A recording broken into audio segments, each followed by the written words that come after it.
నిజంగా వెల్లుల్లిపాయతో ఏం చేసినా సూపర్గా ఉంటుంది.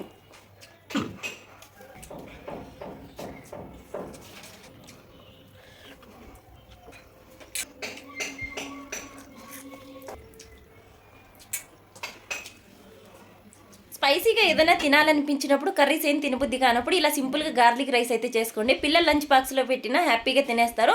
కొంచెం స్పైసీ తక్కువ వేసుకొని. నిజంగా గార్లిక్లో చాలా హెల్త్ బెనిఫిట్స్ అయితే ఉంటాయి. అది వేయటం వల్ల నిజంగా టేస్ట్ కూడా బాగుంటుంది. ట్రై చేయడం మర్చిపోతే వీడియోని కూడా షేర్ చేయండి. 2 వెల్లుల్లిపాయ గడ్డలు తీసుకొని పొట్టు తీసి నేను చూపించిన విధంగా కచ్చపచ్చగా నూరేసుకోండి.